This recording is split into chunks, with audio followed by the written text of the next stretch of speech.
and welcome to another video. My name is Heather, and as always, well, most of the time I'm reading with a vengeance, and I hope you are too. So this is going to be a little bit of a different video. A lot of stuff is going on, mostly in my head, but I wanted to share with you. I didn't want to leave you hanging, and I wanted to do kind of something a little bit different that I can talk a little bit more freely as more of a voiceover rather than looking right into the camera. That didn't really make any sense. What I wanted to do is share some stuff with you, and I think it'll be easier to get my thoughts together when I'm not like looking right into the camera. So I thought I'd do something a little bit different and share with you as I build this new shelf that I got for my living room. I'm going to build that, and you get to see me build that. And I'm going to fast forward, I think, as I do it, so it's not so tedious and long and drawn out for you to watch. And while you're watching that, I am going to share some thoughts with you that I have mostly about Booktube and my channel and some stuff that's going on. But before I do that, I'm going to share with you my rankings and reviews of the books that I read for the Booktube Prize this year. Now, I did two other videos. I did a review video for Family Meal, which I'll probably pop in at some point. Okay, so now for the tea about Family Meal.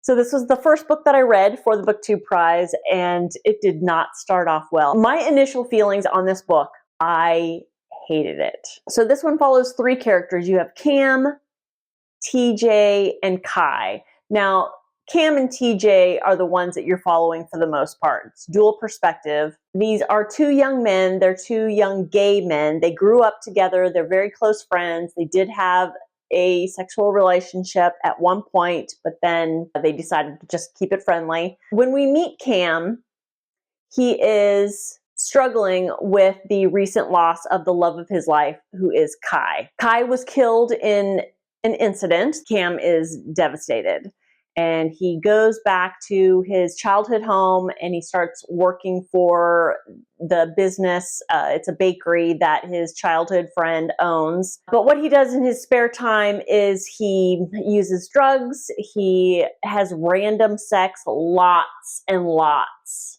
of random sex, sometimes multiple men in one day. And it is graphic in this book. I mean, every other page we were reading about the sex that he had, and it is graphically described, and that just doesn't do it for me. I don't like reading about that. And it wasn't just the reading experience, just this guy was not making very good choices. And what it was is he was trying to fill a hole that grief had dug out of him. He was also dealing with an eating disorder. And during this whole time, his childhood friend TJ is trying to help him get through this grief, but doesn't really know how to, other than to question his choices. Of course, Cam doesn't take this very well, so there's tension between them. So then we switch to TJ's perspective, and we learn about TJ's struggles, and you get a whole different, I mean, the whole time that you're following Cam's story, TJ kind of comes off as, well, of course, from Cam's perspective, he's annoying and bothersome and nosy and just in his business and judgy. And that's how you view TJ, because it is through Cam's eyes. Well, then we start reading from TJ's perspective, and you get a whole different feeling about TJ because he's dealing with his own stuff. And he's dealing with the fact that he's gay, but his parents don't know he's gay, and his dad has recently died, and he's dealing with that. And then there's a small section of the book that is Kai's perspective. And we learn a little bit about Kai before and after his death. So there's the gist of the story. Now I'm going to talk to you about my feelings about this book, because there are many feelings. Let's start with the basics. He doesn't use quotation marks for dialogue, and that irritates me no end. And specifically, when you're dealing with first-person narrative, you have your narrator who might be having a conversation with somebody, but he's also having inner dialogue. And when there's a external dialogue and an internal dialogue going on at the same time with no quotation marks, You can't tell what's being said and what's being thought. And that is just so annoying. I hated that about this book. I already talked about that I hated the graphic sex. That was a dual hate of the reading experience I hated, and then just all the choices he was making really was just icky. So as I was reading this book, I had kind of a dual experience. When I was reading about the sex, I was just kind of grossed out because of how graphic it was. But when that wasn't happening, I was just bored. There was just not a whole lot going on. But then a funny thing happened towards the end of the book, because while there's still not a lot going on, you're learning a lot about these characters. You get to know Cam, you get to know TJ, you get to know their experiences. And while at the time of reading, I was kind of bored because nothing was really happening, what was happening without me realizing it was I was connecting with TJ and Cam. And so at the end of the book, I actually got choked up a little bit. And I had feelings for Cam and I had feelings for TJ, and they were very complicated. They took me by surprise because I was rage reading this book. I read probably 100 pages in just a few hours, which is a lot for me because I just wanted to get to the end of the book. I didn't want to be reading this book anymore. I wanted it to be over. But towards the end of the book, and I started having these feelings, I'm like, what is happening? I don't like this book. Why am I feeling the way I'm feeling right now? Besides all of the things that I've already said about this book, the truth of the matter is it really is beautifully written as far as his turn of phrase and the poetic lyricism of the way things were written in this book. And I'm going to give you a couple of examples. Statements like, I think for a moment that my life has been a too long equation and this moment is the answer.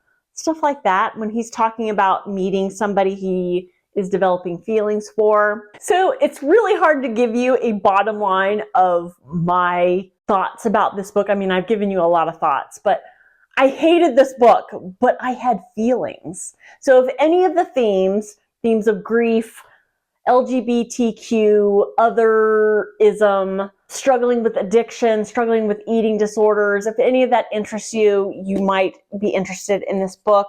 Brian Washington did a very, very good job of implanting these characters in my heart without me knowing it. So I have to give him credit for that. This book is not for me. It's just not for me. It's not something that I would recommend. Like if me were to ask me for a recommendation, this would not be it. I feel like I've said a lot, but that's how I feel about Family Meal by Brian Washington. And then I will also try to get a clip of the review that I did for Yellowface several months ago, because I read it several months before the Booktube Prize nominations came out. Was this book overhyped? I believe it was. Did I dislike it? No, it was a decent story. It was engaging and it had very strong themes, which I'll talk about in just a minute. Winner of the Goodreads Choice Awards for Best Fiction of the Year. This follows June Hayward, and she is a writer, but her first attempt at a novel flopped. Her friend, Athena Liu, she had a bestseller, she's got an MFA, people are talking to her about making a movie out of her book. She's a literary star. And this whole story is told from June's point of view, and you can kind of tell that there is jealousy there. But Athena is her friend, and she kind of rides that balance of being jealous and trying to be supportive, and also trying to remain a friend of Athena and kind of enjoy the glow of her success. So there is a question of just how good of friends they are. And then one night when they're celebrating in Athena's home, her latest success, she dies from a freak accident, and June witnesses it. And June also takes a manuscript that Athena, her latest manuscript that she's written, and takes it with her when she leaves the apartment after all is said and done. And then she makes her own edits and passes it off as her own.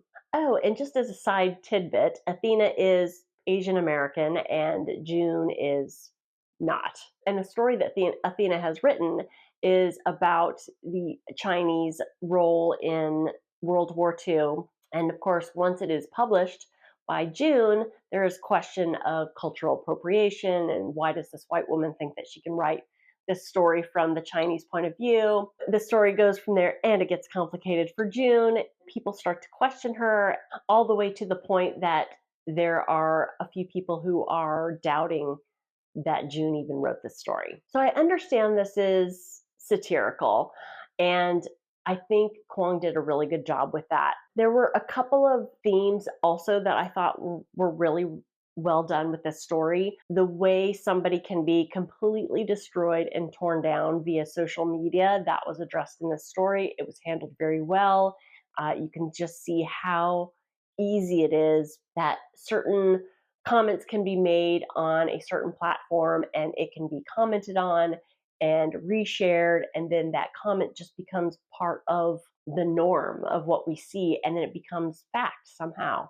And it's just such a dangerous, slippery slope that can happen to somebody, to anybody, really. And I thought Kwong handled that whole phenomenon beautifully. I think Yellowface was somewhat marketed as a thriller, and there is a small thriller aspect because June starts to get threats from an anonymous person via email and social media saying, I know you stole that manuscript. I know you didn't write it. You better come clean or else. And I thought that was an okay direction for it to go. I mean, it definitely kept you interested. And then there was an also direction the story went where June thought she was seeing the ghost of Athena. And at first I was a little disappointed because I thought, I don't think the paranormal would be a good direction to take this story. But really it was about how all the pressure of the social media attacks and the question of her integrity and all that, and just the stress of it all really got to June. And that's why she started to think that she saw the ghost of Athena. And you really follow June as she completely unravels. One of the things I found frustrating is she never once, I don't think, felt guilty about what she did, because she did put her own spin on it. She edited it in a way that made the finished product more hers than Athena's. But the thing that is undeniable is that the initial idea was 100% Athena's. And she never once expressed any guilt about stealing that idea. But I think that was the point of the story. I enjoyed it. I didn't love it. I thought it was a decent story. I thought it was a good story. And like I said, I thought it was a really good commentary on what social media can do and the whole conversation on cultural appropriation. And I won't get into what side of the fence I fall on with that, but I thought the conversation was good, and I thought Kwong handled it quite well in this story. But yeah, best fiction of the year, I wouldn't agree with that. Overhyped, definitely. But it is a good story. I would recommend this book for sure. But be careful going into it knowing all the hype that surrounds it. What's left are 4 more books. I'll start with the book that I don't have in my possession, and that is Northwoods by Daniel Mason. So, Northwoods, I listened to it on audio. Was it a mistake? I don't know. I don't think it would have mattered. I fucking hated this book. It was boring and disjointed, and it should have been a collection of short stories, and I would have hated it then too, because I don't really get along with short stories unless you're written by Stephen King. I don't even know how to explain this book, so I'm going to refer to my notes because I wrote a bunch of notes as I'm reading it. It did have an interesting premise. You read the premise, and it's basically about this house. It's in the woods, and over centuries, you follow different characters, some human, some not, as they reside in this house. Why that sounds interesting, I mean, at this point, right now, after I read it, why that sounds interesting, I don't know. But it did at the time. I would have DNF'd it had it not been for the Booktube Prize.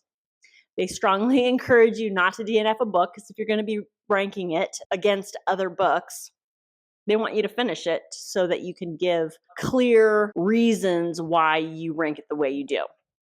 So that's fair. So I pushed through, And I'll tell you, the last, I would say 25% of it was at a very high speed on audio. They connect only through the house, really. I mean, there's a couple of different sets of characters that move through the house at different times that are, I guess, related in some way, but not in any real interesting way. I don't understand the high Goodreads average rating. I don't get it. This book just wasn't for me. Very, very wordy. He went on and on and on about stuff that I didn't think he needed to go on about. And then he went on these weird, I thought, irrelevant tangents. And I was just bored most of the time. I was just bored. And I hate to continue to bore you with talking about how bored I was with this book. But I just want to give you the points that I wrote down. I thought it was dull, disconnected. I appreciated the concept of telling the stories of different characters that pass through this cabin over time. But there was like one section that was just poetry. It was just this big long poem. There was one section about beetles and it talked about the sex lives. Why? I don't. There were medical notes of a patient who suffers from psychosis, medical notes. So not necessarily about the patient and who that character was as a person and his experiences. No, it was medical notes.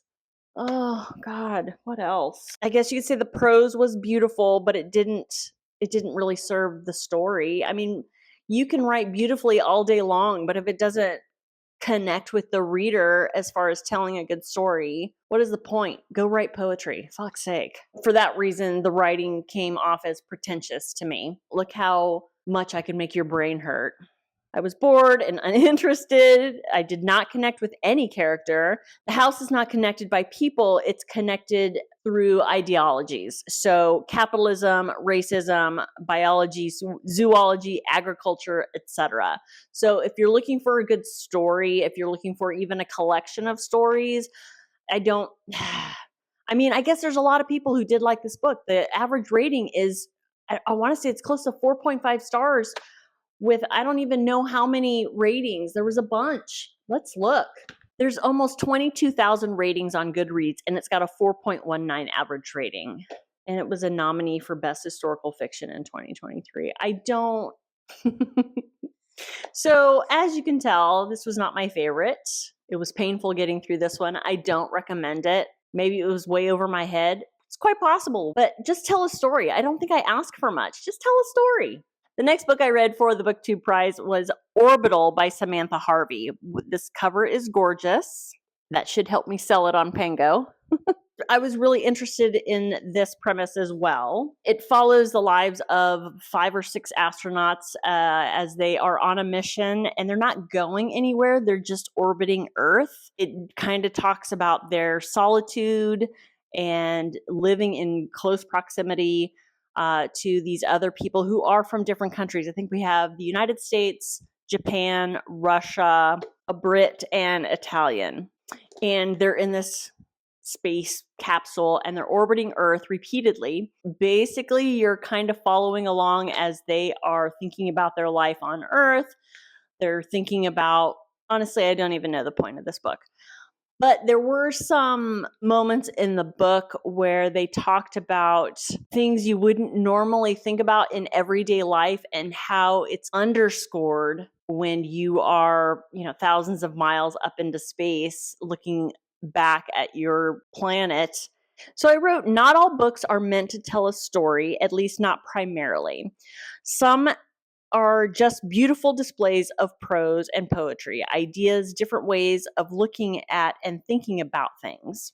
And I thought this book did a pretty good job of that, considering there really wasn't that much story here. This is, I'm not going to say it's character driven because it's not that either. This was about just ideas, looking at the very simplistic parts of being a human and living a human life. But when you're living in space and everything is different, those small routine things of your everyday life seem bigger and more important and more extraordinary. The author did a really good job of taking apart those things and making you think about things differently. And that I appreciated. Not my kind of book, but I do have appreciation for it.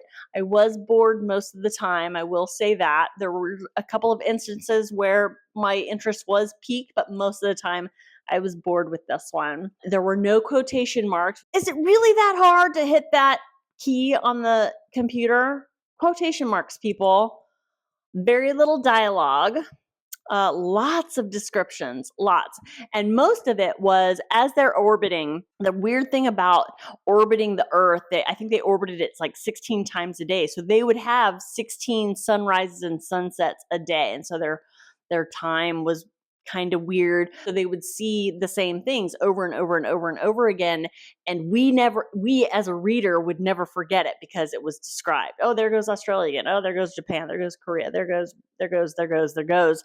And here's the description of each, and the blues and the greens, and it was just very repetitive. Using space as a way to examine that we are all the same. Oh, using space as an outer space, not just space as in the room around you. There are no borders, nationalities, etc. when you're in space. So she used that, I thought, as a very interesting way. Here you are, you have these 6 astronauts and you're in this tiny, tiny space. And while you might think that you are very, very constricted, you're actually a little bit more freed as far as how you relate with people. The boundaries are just no more when you're in space.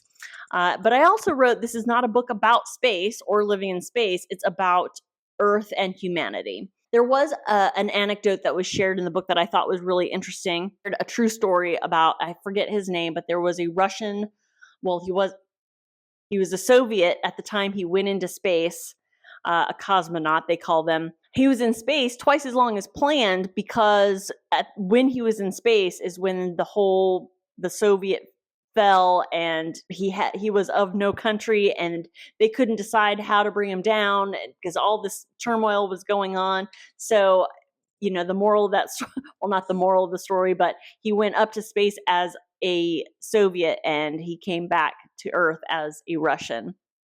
And I thought that was interesting. True story, look it up. I was mostly bored. It wasn't really for me, but I didn't hate this book. Beautifully written, interesting idea, just not for me. Not my favorite. I had a hard time getting through it, but it was short, and so I did get through it. Next, I read Absolution by Alice McDermott. Also an interesting premise. And side note, I don't think I mentioned it when I was telling you about that cool author party that I went to, but I also got to meet Alice McDermott, and she's a lovely, lovely woman. And we had a lovely conversation about not enough books being written about what went on during the Vietnam War. But that's what this is about. This is basically about a woman whose husband is sent to Saigon, and so she's living there.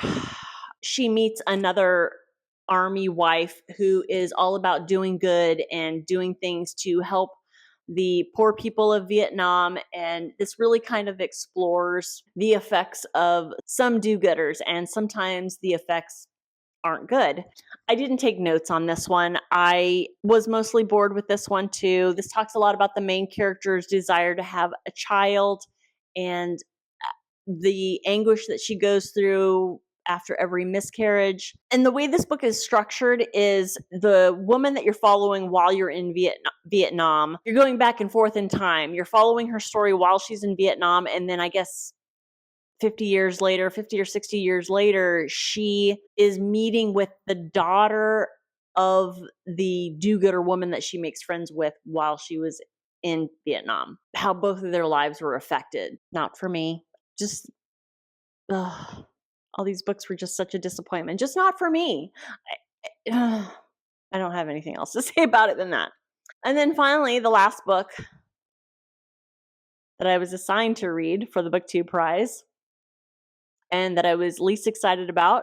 I had absolutely no interest in reading this book after reading the synopsis. Here's another one I don't understand. It has an incredibly high average rating on Goodreads. Let's look. But it's got an average rating of 4.37. I don't get it. But I'm going to be real with you guys. I gave this book 60 pages. I read 60 pages, and I was freaking bored. I didn't care. I'm not even going to tell you what this is about. I mean, all I really know is it's about some scientist and how he dealt with depression and the genius of it all. I really don't know. I don't know. What does it say? I mean, I read it at some point. Shows us the evolution of a mind unmatched and of a body of work that has unmoored the world in its wake.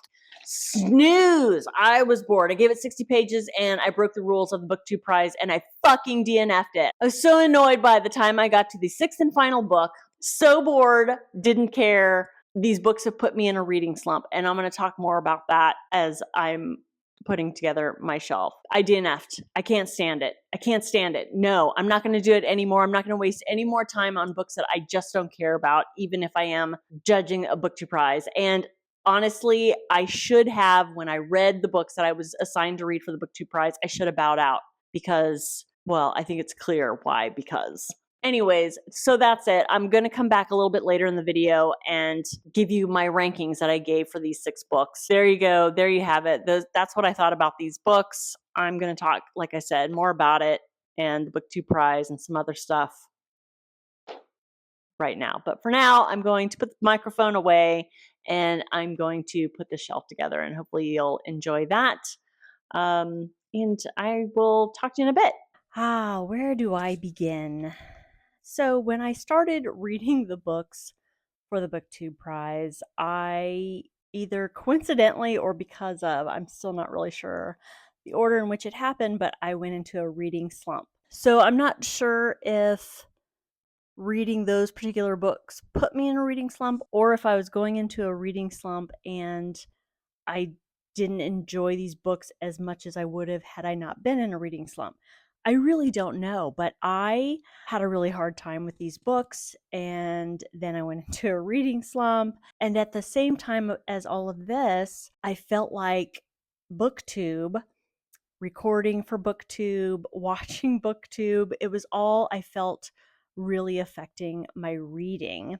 As you may or may not have noticed, I have not published a video in quite a while. I probably have gone 3 weeks at least since recording, and I definitely needed it. I know now that it was what I needed. I needed to just take a break from recording, really focus, especially with the Women's Prize.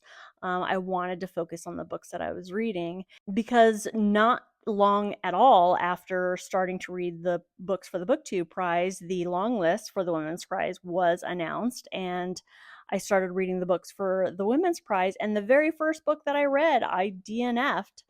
And it just, of course, made me spiral even faster into this slump, into feeling overwhelmed over Booktube. And I have DNF'd a second book for the Women's Prize, and that is just so depressing for me. But fortunately, I've also really loved 2 books. And of course, I'm going to be doing videos talking about the specific books.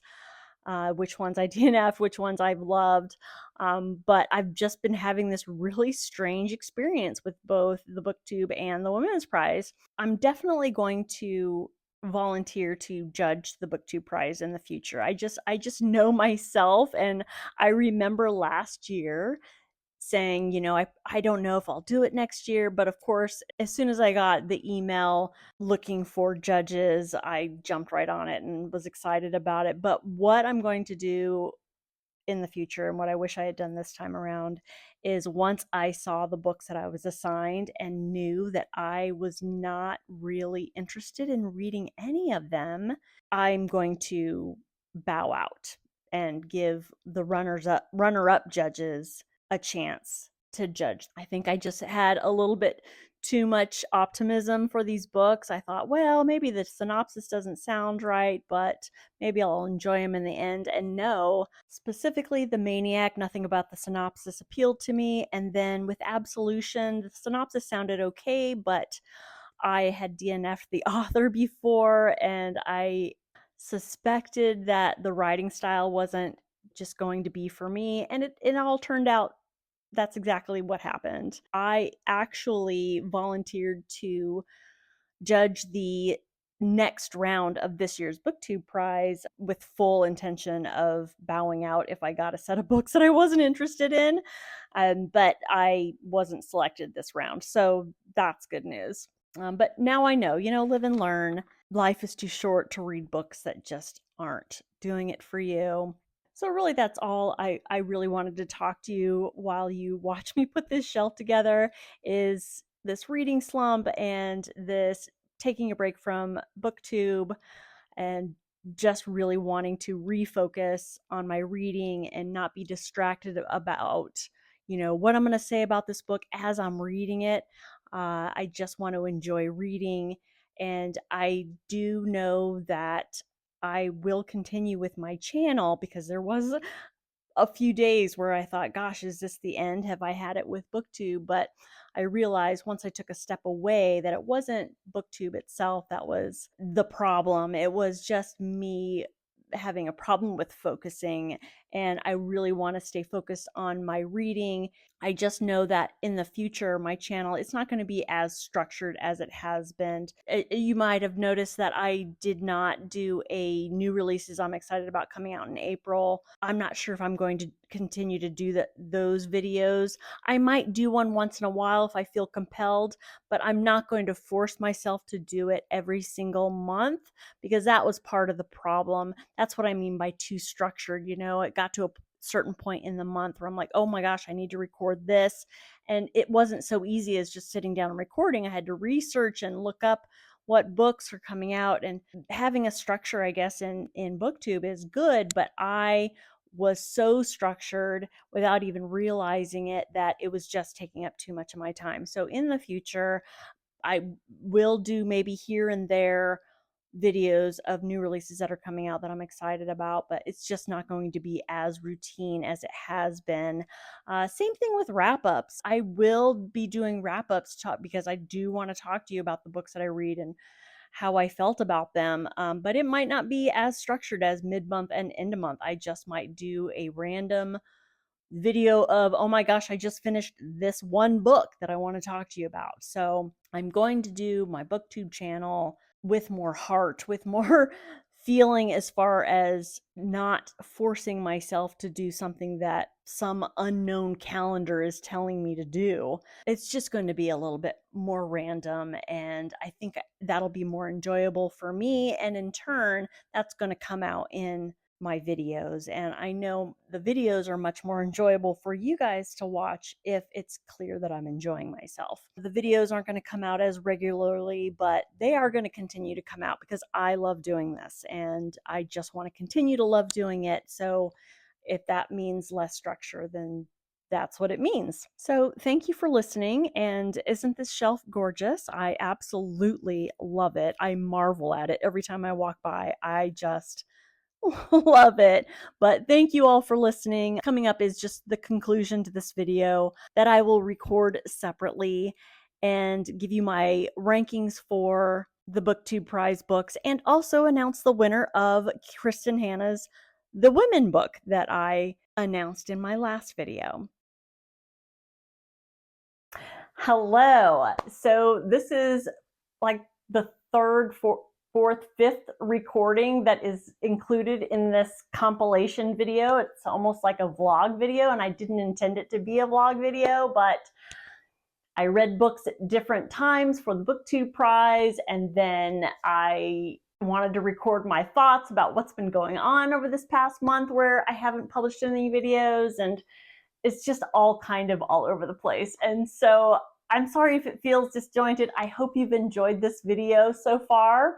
This is the last of it. I am going to talk about how I ranked the books that I read for the Booktube Prize, and I feel compelled to even talk more about how much I dislike these books, but I'm pretty sure I was quite clear about my feelings on these books. It is what it is. I would love to hear about your thoughts on these books. What experience did you have if you've read any of these books? I would love to hear about it. I know there were a couple of F-bombs in this video. I could have edited them out, but I just wanted to be real with you guys because I kind of consider you guys my friends, and I wanted to talk to you like I would talk to my friends about these books. If it was a little much for some of you, what can I say? That's me.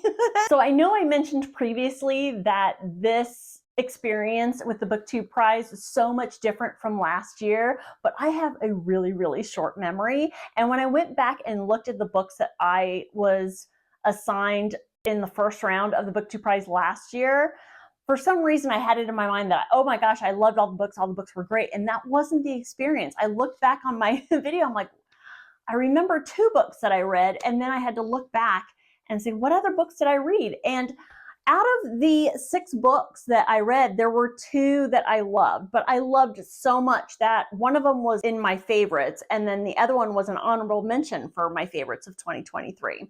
And as you know, the 2 books I'm talking about were Demon Copperhead and Memphis. I loved those books, had great experiences with them, but the other 4 I did not have a great experience with. So that was The Rabbit Hutch, Liberation Day, How High We Go in the Dark, and Our Missing Hearts. I didn't hate any of them. I would say Liberation Day was my least favorite, and Our Missing Hearts was just a big disappointment because I love her other books. Out of those 6, I only loved 2 of them, but that's certainly 2 more than I loved this year. I will tell you before I tell you my final ranking that if you haven't watched the results video that came out a few days ago, out of the books that I was assigned, the 3 that made it onto the next round were Northwoods, Family Meal, which that doesn't surprise me, and Absolution, which it doesn't surprise me, but what does shock the crap out of me is that Yellowface didn't make it into the next round, as popular as that one is. So here's how I ranked the books that I read. In 6th and last place, of course, you probably guessed it by now, was The Maniac. I just couldn't do it. I couldn't do it anymore. Maybe if it was the first book that I picked up, I might have trudged through. Yeah, DNF'd it, have to put it in last place. In 5th place was Northwoods. Just did not have a good experience with that. In 4th place was Orbital. In 3rd place, I put Absolution.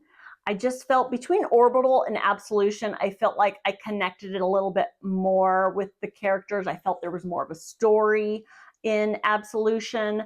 In 2nd place, I ended up putting Family Meal. And it's crazy because while I read Yellowface first, I read it before I was judging for the Booktube Prize. So really, Family Meal was the first that I picked up knowing that I was going to be judging it for the Booktube Prize. And I remember feeling as I'm reading it, I'm like, this one's going to be my least favorite. This one's going to be my least favorite. And it ended up being my 2nd favorite, which doesn't say much about the other books because I didn't love this book.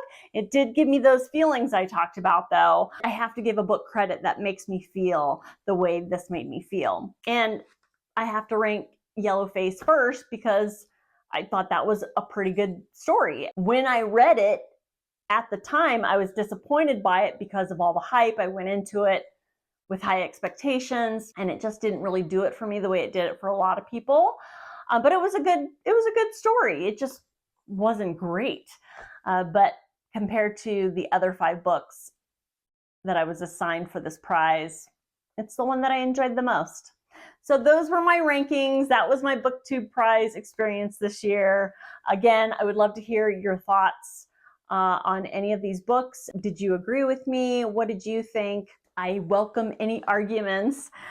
Okay, finally, I want to announce the winner of the giveaway. Of course, the prize is the brand new Kristin Hannah book called The Women. I enjoyed this book very much, and I think if you're a Kristin Hannah fan, you will also enjoy this book. This is a brand new book. I got it in a subscription box that my husband got for me, and I had already read the book. It does have the sticker on it, and from what I read in some of the comments, that you can take a blow dryer to this and get the sticker off if the sticker bothers you, but just disclosure that there's a sticker on it. The winner of this book is Terry Cagle 9790. And I just want to read to you the comment that Terry left. Hi, Heather, you're a natural in front of the camera, and I enjoy the lively, rambling moments. That's just keeping it real because we all do that. I would love to see some more vlogs. When you're out and about, they're fun to watch. Keep up the good work. Happy Booktube birthday.